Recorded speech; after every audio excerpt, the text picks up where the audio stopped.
بسم اللہ الرحمن الرحیم۔ محترم ناظرین، السلام علیکم ورحمۃ اللہ وبرکاتہ۔ ناظرین، ہم مسلمان ہیں اور مسلمانوں کا دین یعنی قانون اسلام کہلاتا ہے، جس کی اشاعت اللہ تبارک و تعالیٰ کے رسولوں اور نبیوں نے کی ہے۔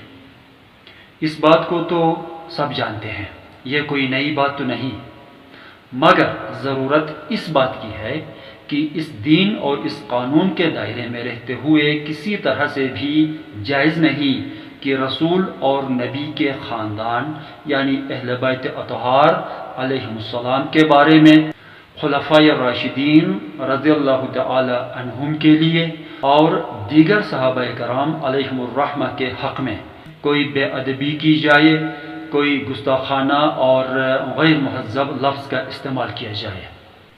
انہوں نے تو دور نبوت محمدی کے اوائل میں رسول اللہ کا ساتھ دیا اور اسلام کو پھیلانے میں اپنی جانی و مالی مدد اور استعانت پیش کی۔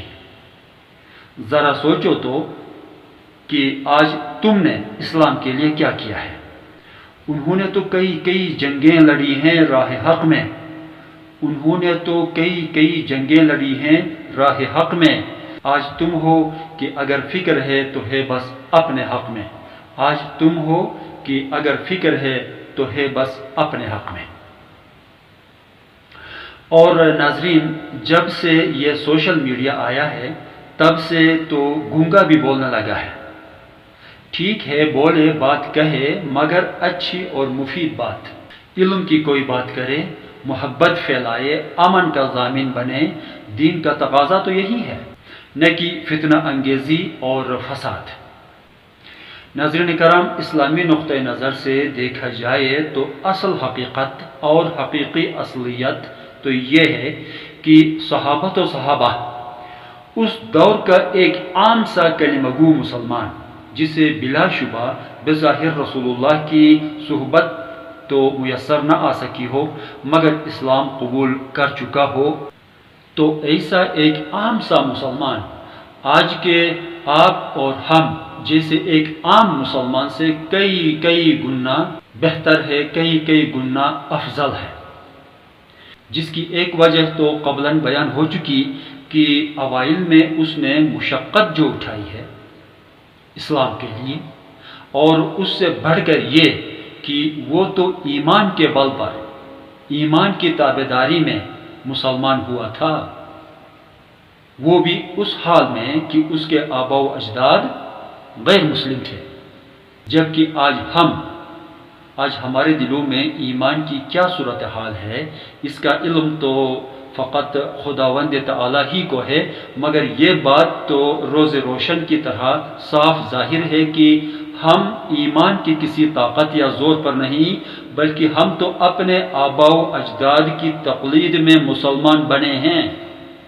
اس میں ہمارا کوئی کارنامہ یا کوئی کمال نہیں ہے، یہ سوچ لیں۔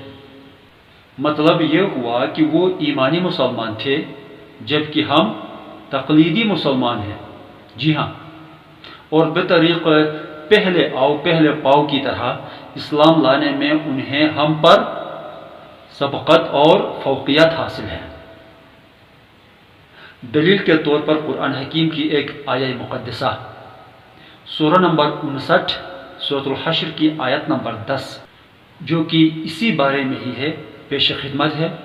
ارشاد خداوندی ہے، بسم اللہ الرحمن الرحیم، والذین جاءوا من بعدهم يقولون ربنا اغفر لنا ولإخواننا الذين سبقونا بالإيمان ولا تجعل في قلوبنا غلا للذين آمنوا ربنا إنك رؤوف رحیم۔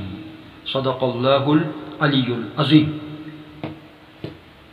یعنی اور وہ لوگ جو ان کے بعد آئے، یعنی زمانہ رسالت کے مومنوں کے بعد پیدا ہوئے، جیسا کہ آپ، ہم وغیرہ، اور اسی طرح قیامت تک پیدا ہونے والے مومنین اللہ کے حضور میں التجا کرتے ہیں کہ اے ہمارے رب، ہمارے گناہوں کو بخش دے اور ہمارے ان بھائیوں کو بھی بخش دے جو ایمان لانے میں ہم سے سبقت لے چکے ہیں یعنی یہ جو بھائی لوگ ہیں جنہیں ایمان لانے میں ہم پر سبقت اور فوقیت حاصل ہے، یہ ہمارے تمہارے ماں باپ کے جنے ہوئے بھائیوں کی بات نہیں ہو رہی ہے، بلکہ یہ وہ مسلمان اور مومنین ہیں جو ایمان کے رشتے میں بھائی بھائی بن گئے ہیں، جیسے کہ قرآن صاف صاف ارشاد فرما رہا ہے سورہ نمبر 3 سورہ آل عمران کی آیت نمبر 103 کے اندر، فَأَصْبَحْتُمْ بِنِعْمَتِهِ إِخْوَانًا، پس تم لوگ اللہ کی نعمت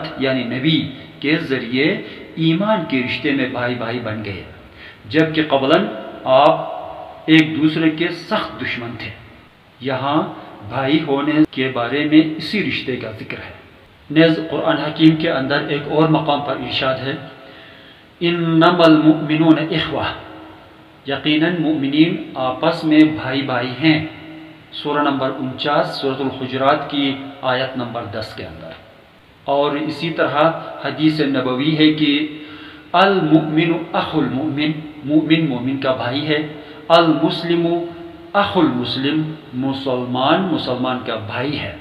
دیکھیے بخاری شریف حدیث نمبر 2442 اور صحیح مسلم حدیث نمبر 2580، اور اسی طرح یہ حدیث دیگر کتب میں بھی ملتی ہے۔